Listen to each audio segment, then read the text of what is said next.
And welcome to Just Events Online News at 9. I am Rashidat Murano. The news headlines. ASUU strike, federal government threatens, no work, no pay. Prioritise good governance, Adeleke urges political class.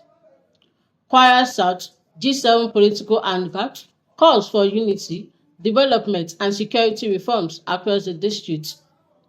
ALOGYM praise for Ambassador Yahaya Seriki on 50th birthday anniversary. SEC emphasizes technology as key to building investors' trust. Bazarab Educational Foundation demands end to crisis facing girl child. CBN Governor urges strong fiscal monetary coordination. We are not part of ASUU strike, CONUA implies.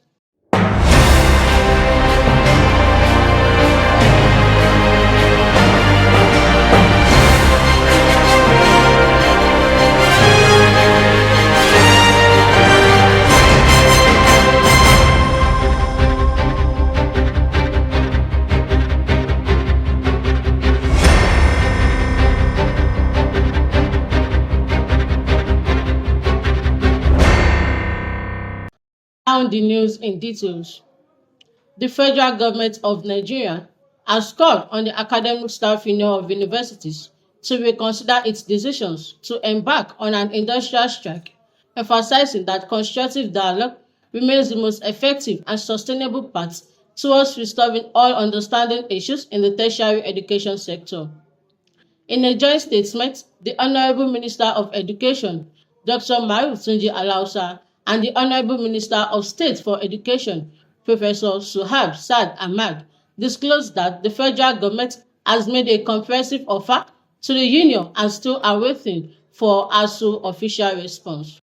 Emphasized that the offer addresses the union primary concern, including working conditions, industrial governance, and staff welfare.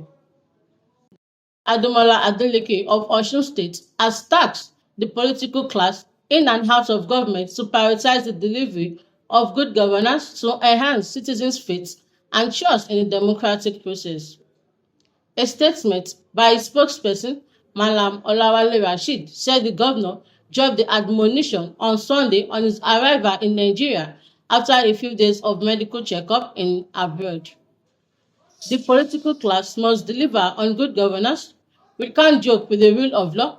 We must be accountable and transparent. We must serve only the people's interest, not our selfish agenda, he said. Kwara South, G7 political hangout held on Sunday at the Hall Complex, Omara Irekodun local government area of Kwara State, brought together top political leaders, stakeholders, and community figures to chart a united front of the region's progress and political relevance ahead of 2027. In opening remarks, the convener of the G7, Prince Olarewaju Shuaib, described the gathering as a platform for progressive dialogue and strategic planning for the socio-political development of Kwara South. It's great delight and honor that I welcome you all to this esteemed political gathering tagged Political Hangout. Your presence today underscores your commitment to the well-being and progress of our people in Kwara South Senatorial District, Shuaib said. Expressed concern over the rising insecurity part of Kwara South, calling for a minute of silence in honor of victims of recent attack, while appreciating Governor Abdulrahman Abdulrazak for his steps to address the menace. We appreciate His Excellency Malam Abdulrahman Abdulrazak for the giant stride he is making to curb the activities. We can see that his efforts have the desired result, he added. He explained that the Kwara South G7 is a political initiative formed by like-minded individuals driven by patriotic zeal to pursue common socio-political goals for the district. The group, he noted, is rooted in grassroots mobilization and is not aligned against any political interest, but focused on unity, development, and issue-based policy. To him, the G7 is committed to promoting the renewed hope agenda of President Bola Ahmed Tinubu under the All Progressive Congress, which it described as a natural political home of the Yoruba people and a platform for the district appreciation. Further emphasized that the G7 will continue to advocate for fairness, justice, and equity in political representation while ensuring that Kwara South is never treated as an option in the state's political equation. We must think Kwara South first in all our political pursuits. Unity is our strength, and only by working together we can secure the best for our district, he concluded. We will not be part of any agreement, whether with an individual or group of individuals, that one side will be treated as an option. No. Speaking, the Deputy Senate Leader and Senator representing Kwara South Senatorial District, Senator Lola Ashiru, called for the creation of new local council development areas in the region to enhance governance and strengthen security. Like Ifelodun local government area is too big for one local government aspirators to supervise effectively. This is the time to rethink and create at least 4 local council development areas in Ifelodun and similarly in Irekodun, the senator said. The state government to consider the proposal as part of ongoing efforts to improve local administration and ensure closer supervision of security operatives. Federal local government is so sad to the extent that it is not possible for one chairman, for one local government apparatus to supervise that local government. This is an attempt to rethink and set up an NCDA more than 4 in the federal local government. In his goodwill message, Professor Wale Suleiman reiterated the need for unity and focus on national alignment. To unite behind the renewed hope agenda of President Bola Ahmed Tinubu, we must continue to preach unity and peace and encourage our people to come together with a theme of determination to change the way we have been doing things. Our actions and engagement should be centered around key issues that really matters, he said. Because we need hope. And to energize people behind renewed hope, they have to be agents of that propagation. So we are here to unite behind renewed hope. We need to canvass about unity and peace for people to understand what it's about. The event was attended by lawmakers, political officials, stakeholders, and members.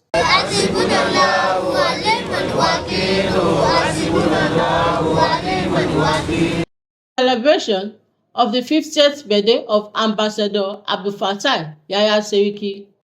Amba Lokon Global Youth Movement organized a special prayer session on Sunday at Ide Ilorin to celebrate the life and achievement of his personality. Prayer, led by a renewed Islamic scholar, Sheikh Ahmad Tijani Yusuf Kumburi Karatu, was dedicated to seeking for Ambassador Yahaya Seriki.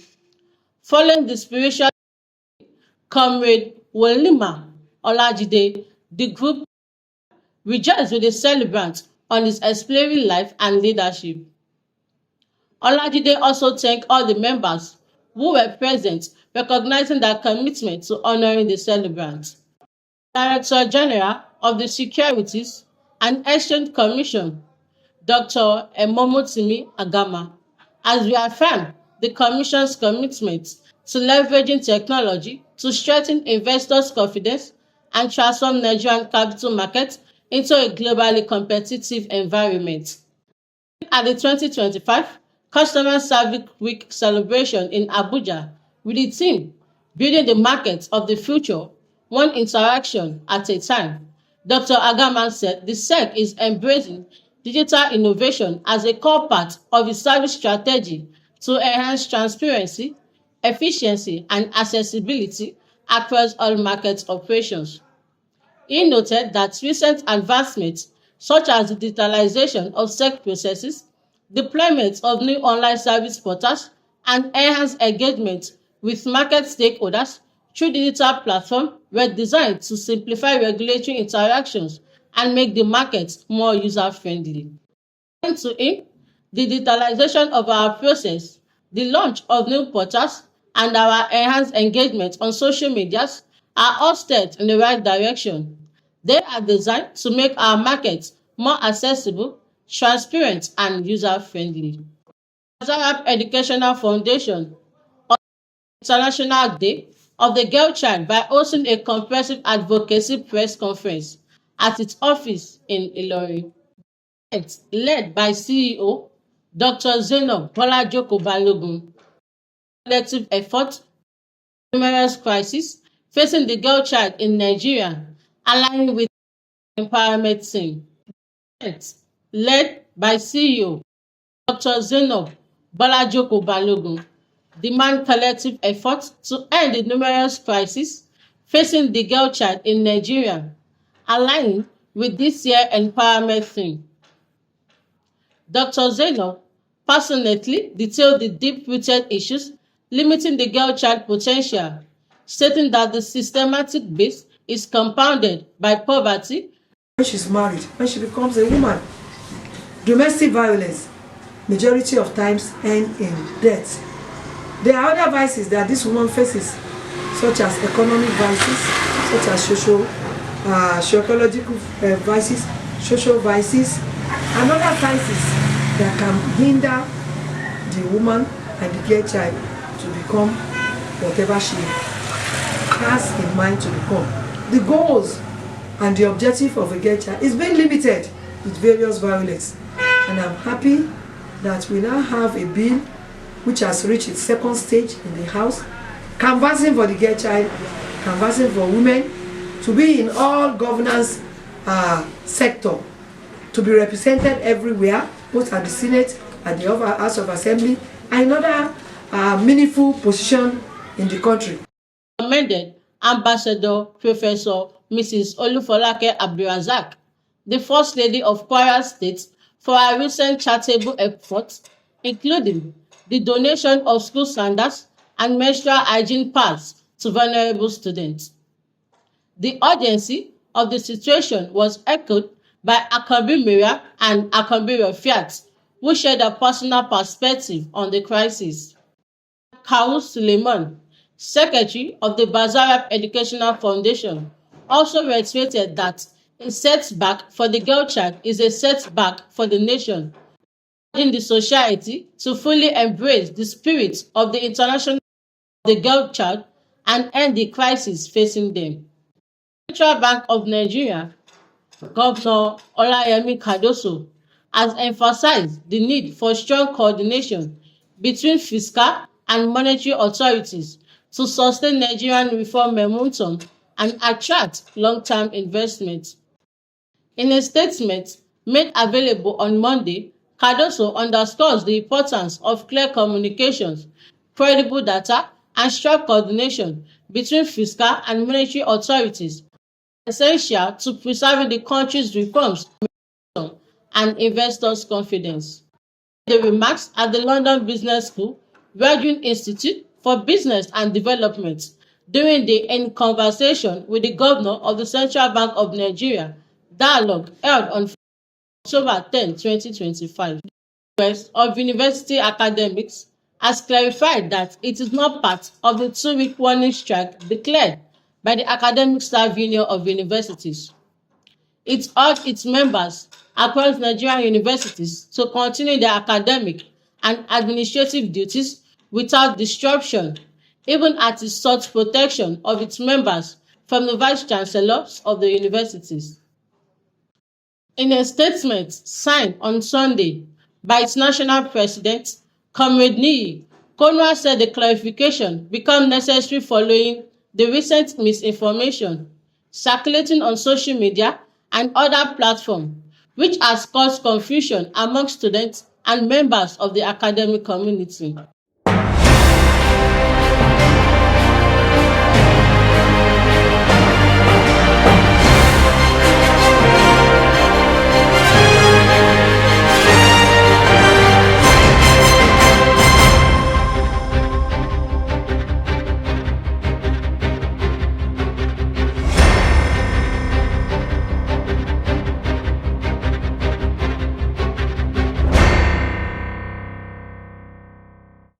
That is all on Just Events Online News at 9. Here is the recap of the news headlines. ASUU strike, federal government threatens no work, no pay. Prioritize good governance, Adeleke urges political class. Kwara South, G7 political hangout calls for unity, development and security reforms across the district. ALOGYM praise for Ambassador Yahaya Seriki on 50th birthday anniversary. SEC emphasized technology as key to building investors' trust. Bazarab Educational Foundation demands end to crisis facing girl child. CBN Governor urges strong fiscal-monetary coordination. We are not part of ASUU strike, CONUA implies. Remember, what is worth doing is worth doing well.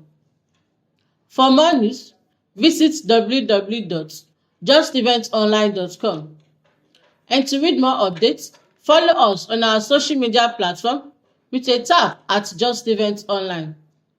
You can also send us an email on justeventsonline@gmail.com. I am Rashidat Muraino. Good night.